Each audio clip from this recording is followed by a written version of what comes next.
कहानी। नमस्कार दोस्तों, मैं टीवी देख रहा था तो न्यूज़ चैनल देख रहा था। न्यूज़ पे बीजेपी के प्रवक्ता है तो उनसे सवाल कर रहे थे न्यूज़ वाले।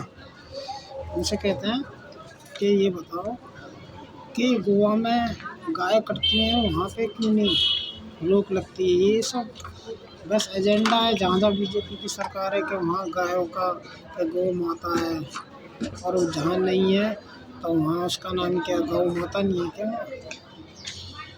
और वो बीजेपी के प्रवक्ता देखो कितने दिमागदार, क्या जवाब देते हैं। कहते हैं जो गोवा में गाय कटती है वो कोई देसी गाय थोड़े ना, तो स्वदेशी गाय है। मतलब देसी गाय माता है और वो माता नहीं है, स्वदेशी माता नहीं। अब मैंने न्यूज़ देखी, मैंने कहा बीजेपी के प्रवक्ता ऐसा जवाब देंगे। अब दे भी सकते हैं, क्यों। राजनीति बहुत खतरनाक चीज़ है। राजनीति का मतलब ये झूठ बोलना, कुछ समझ में ना आए बस बकवास करना, राजनीति का मतलब ही होता है। क्योंकि तो राजनीति में कितने झूठ बोले जाते हैं, झूठों पे झूठ। एक झूठ बोल दो, उसको छुपाने के लिए 100 झूठ। और वही नेता सबसे बड़ा है जो सबसे ज़्यादा झूठ बोलेगा, उसी की सत्ता रहेगी। और जो सच बोलेगा उसकी सत्ता नहीं रहेगी। 5 साल रहेगी तो बहुत बड़ी बात है। तो भाई इनसे पूछो कि गौ माता देसी है और विदेशी जो माता है जो 40 लीटर दूध देती है वो माता नहीं है। जो 5 लीटर 10 लीटर दूध देती है वो माता है बस।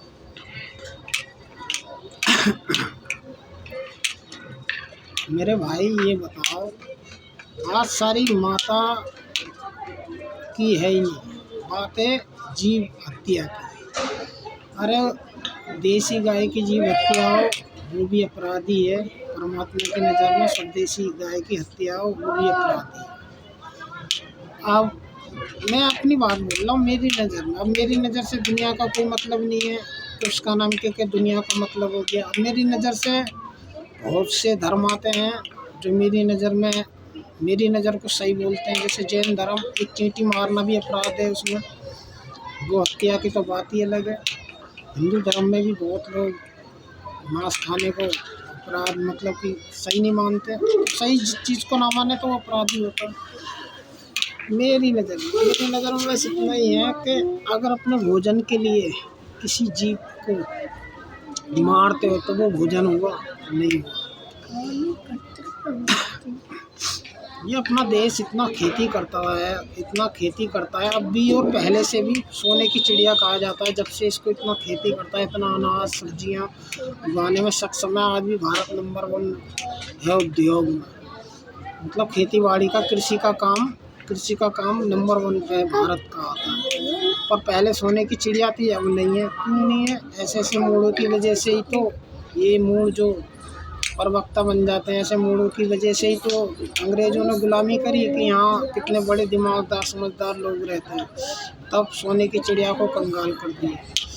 इकोनॉमी में 10 टॉप नंबर 10 पे आता अपना देश, जबकि नंबर 1 का देश है। इतनी जनसंख्या है चीन के बाद में भारत की, और भारत की चीन की लमसम बराबर ही है, थोड़ी अब चीन की ज़्यादा हो गई होगी। तो टॉप 10 में फ्रांस जर्मनी से भी नीचे आता है देखा जाए तो। क्यों आता है? जरा से मुल्क में, और भारत इतना बड़ा फिर भी आता है। इसी वजह से आता है। क्यों? गुलामी करवाने की बहुत जल्दी पड़ी रहती है। हमारे जैसे जो लोग बाग हैं, मूल लोग। पर अब देखो, मैंने कहा था कि मेरी नज़र में मांस खाना मतलब हत्या करना अपराध है, पाप है। और धर्मों में नहीं है, मुसलमान धर्म में मांस खाना पाप नहीं है, उसमें तो उसका नाम क्या, कुर्बानी बताई है। तो हर कोई नहीं मान सकता है। हर किसी का जीवन स्वतंत्र है, उसी परमात्मा का दिया हुआ, कौन किस पे चल रहा है, कौन किस पे चल रहा है। मैं तो किसी धर्म को नहीं मानता, मैं तो हिंदू धर्म में हुआ हूँ। मैं तो हिंदू की भी वही बात मानता हूँ, अपने वेद शास्त्रों की भी, जो मुझे लगती है सही है, मेरी कसौटी पे सही उतरते हैं। जो नहीं लगती तो मैं उन्हें मानता नहीं, चाहे वो वेद से आई हो या शास्त्र से या पुराण से, किसी से भी आई हो। बस स्वाद, स्वाद, इंसान को स्वाद चाहिए, चाहे हत्या हो या कुछ भी, इसलिए हत्या होती है स्वाद। तो एक छोटी सी कहानी कहना चाहता हूँ, मैं अपनी बात पूरी करना चाहता हूँ। स्वाद। एक जंगल में सुबह के वक्त दो उल्लू आके बैठे। अब दो उल्लू आके बैठे तो एक के पंजों में तो सांप था, एक के पंजों में था चूहा। अब दोनों एक ही डाल पे आके बैठ गए। अब वो खाने से पहले उनकी हालत देखते हैं कैसी होती है। तो सर्प को देखते हैं, तो सर्प जो देखता है ना कि उल्लू के पैर में चूहा फंसा है, तो उसके मुंह में पानी आ जाता है, क्योंकि सांप का ये भोजन चूहा है। तो देखते ही बिल्कुल उसकी राल टपकने लग जाती है। तो और जो चूहा होता है वो सांप को देख के बिल्कुल घबरा जाता है कि यार, सांप को देख के बिल्कुल ही घबरा जाता है कि यार मौत सामने खड़ी है। तो दोनों उल्लू कहते हैं भाई कुछ समझ में आया? वो कहते हैं हाँ समझ में आया कि भाई मौत सामने खड़ी है, दोनों पंजों में दबे हुए हैं हमारे, उससे डर नहीं लग रहा है, और मौत से भी बड़ा डर मौत का है, ये समझ में आया।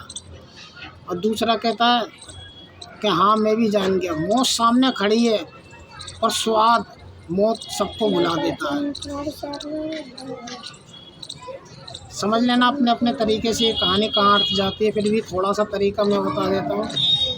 मौत तो आनी है, फिर भी स्वाद के चक्कर में ऐसे भाग रहा है बंदा, जैसे मैंने बताया कि जीव हत्या को भी सोचता है कि अरे हटा, जीवन एक बार लिखा है, कुरान की आयत में लिखा है कि एक ही बार आया और एक ही बार मरना। अपने हिंदू धर्म में लिखा है 84 योनियाँ भटकनी है। मेरे तरीके से ये वाला जो शब्द है 84 योनियाँ बिल्कुल सही शब्द है, क्योंकि चक्र है एक प्रकृति का, जो जैसा करोगे तो वैसा भरोगे। तो मौत खड़ी है सामने, स्वाद के चक्कर में मौत को भूल जाता है इंसान। बस इतना ही कहना चाहता हूँ। नमस्कार भाई। नमस्कार।